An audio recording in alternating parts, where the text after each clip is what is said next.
வணக்கம். Welcome to JK creation. Last வீடியோவில் ஆரி feather ஸ்டிச்சில் first method எப்படி ஸ்டிச் பண்ணுறதுன்னு பார்த்தோம். இந்த வீடியோவில் ஆரி ஃபெதர் ஸ்டிச்சில் ரெண்டாவது மெத்தட் எப்படி ஸ்டிச் பண்ணுறதுன்னு பார்ப்போம். ஃபஸ்ட்டாக இந்த மாதிரி அரைவட்டம் வரைஞ்சிக்குவோம். வரைஞ்சிட்டு உள்பக்கம் சின்ன அளவில் 2 அரைவட்டம் வரைஞ்சிக்குவோம். சில்க் த்ரெட்டில் எப்படி ஸ்டிச் பண்ணுறதுன்னு பார்ப்போம். அரைவட்டத்தின் நடுப்பகுதியிலிருந்து ஸ்டார்ட் பண்ணிக்குவோம். த்ரெட்டை வெளியே எடுத்து அது பக்கத்தில் ஒரு குட்டி லாக் ஸ்டிச் போட்டு த்ரெட்டை 2வது லைனுக்கு கொண்டு போய் செயின் ஸ்டிச் போட்டு முன்பக்கமாக 3வது லைனுக்கு கொண்டு வந்து ஒரு செயின் ஸ்டிச் போட்டு த்ரெட்டை பின்பக்கமாக லென்த்தாக இழுத்து 1வது லைனுக்கு கொண்டு வந்து ஒரு செயின் ஸ்டிச் போட்டு த்ரெட்டை நடுப்பகுதிக்கு கொண்டு வந்து ஒரு செயின் ஸ்டிச் போட்டு முன்பக்கமாக த்ரெட்டை இழுத்து 2வது லைனுக்கு கொண்டு போய் ஒரு செயின் ஸ்டிச் போட்டு அப்படியே 3வது லைனுக்கு கொண்டு வந்து ஒரு செயின் ஸ்டிச் போடணும். போட்டுட்டு மறுபடியும் த்ரெட்டை பின்பக்கமாக 1வது லைனுக்கு கொண்டு வந்து ஒரு செயின் ஸ்டிச் போட்டு த்ரெட்டை நடுப்பகுதிக்கு கொண்டு வந்து ஒரு செயின் ஸ்டிச் போடணும். ஆரி லாங் அண்ட் ஷார்ட் ஸ்டிச் எப்படி ஸ்டிச் பண்ணினமோ அதே முறை தான் ஃபெதர் டிசைனில் எப்படி ஸ்டிச் பண்ணுறதுன்னு பார்க்குறோம். இந்த ஃபெதர் ஸ்டிச்சில் 3வது லைனுக்கு கொண்டு வரும் த்ரெட்டை நெருக்கமாக ஸ்டிச் பண்ணாமல் கொஞ்சம் இடைவெளி விட்டு கொஞ்சம் தள்ளி தள்ளி ஸ்டிச் போட்டுக்குங்க. 1வது லைன்லேருந்து 2வது லைன் வரைக்கும் வர ஸ்டிச்சை ரொம்ப நெருக்கமாக ஸ்டிச் போடுங்க. போட்டுட்டு நடுப்பகுதிக்கு கொண்டு வரும் ஸ்டிச்சஸ் எல்லாமே நெருக்கமாக ஸ்டிச் போட்டுக்குங்க.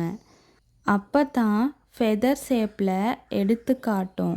ரொம்பவும் அழகாக இருக்கும். இனி ஃபுல்லாகவே ஸ்டிச் பண்ணி ஃபினிஷ் பண்ணிக்குவோம்.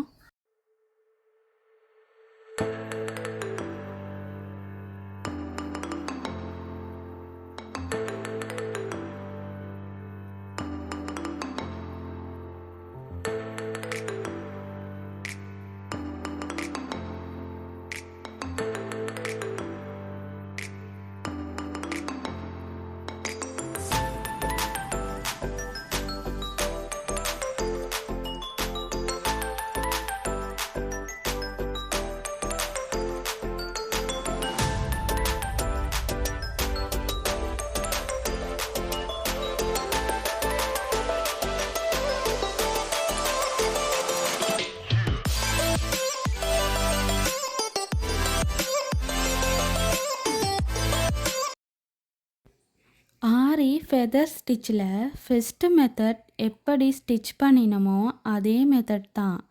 ஆனால் அதில் நடுப்பகுதியில் குந்தன் ஸ்டோன் வச்சு ஃபில் பண்ணினோம். இந்த ஸ்டிச்சில் நடுப்பகுதியிலிருந்து தான் ஸ்டிச் பண்ணினோம். நடுப்பகுதியில் சில்க் த்ரெட்டில் ஸ்டிச் பண்ணி ஃபில் பண்ணி இருக்கோம். ஃபெதர் ஸ்டிச்சோட எண்ட் பகுதிக்கு வந்துட்டோம். நடுப்பகுதிக்கு கொண்டு வந்து எண்ணாட் போட்டு ஃபினிஷ் பண்ணிக்குவோம். பாருங்கள், ஸ்டிச் பண்ணிட்டோம். இனி இந்த லைனை சுற்றி பீட்ஸ் வச்சு எப்படி ஸ்டிச் பண்ணுறதுன்னு பார்ப்போம். இதுக்கு சுகர் பீட் எடுத்திருக்கேன். இனி ஸ்டிச் போட்டுக்கலாம். 1வது லைன்லேருந்து ஸ்டார்ட் பண்ணி பீட்ஸ் வச்சு ஸ்டிச் பண்ணிக்கலாம்.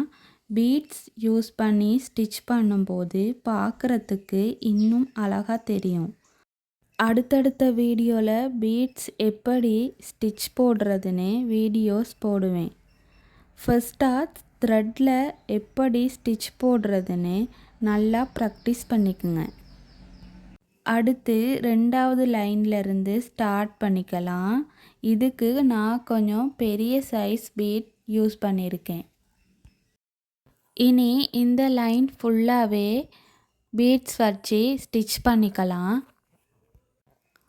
ஆரி ஒர்க் படிக்கிறவங்க ஆரம்பத்திலேருந்து எப்படி ஸ்டிச்சஸ் போடணுங்கிற வீடியோஸ் போட்டிருக்கேன். அதை பார்த்து ப்ராக்டிஸ் பண்ணுங்கள். இந்த வீடியோ உங்களுக்கு பிடிச்சிருந்தா லைக் பண்ணி ஷேர் பண்ணுங்கள். இதே மெத்தடில் 3வது லைனுக்கும் பீட்ஸ் வச்சு ஸ்டிச் போட்டுக்கலாம்.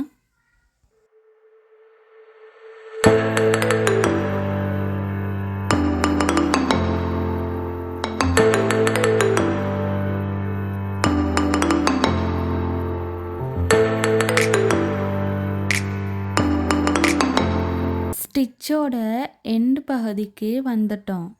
அடுத்த வீடியோவில் ஆரி பீகாக் ஃபெதர் ஸ்டிச்சிங் எப்படி ஸ்டிச் பண்ணுறதுன்னு பார்ப்போம்.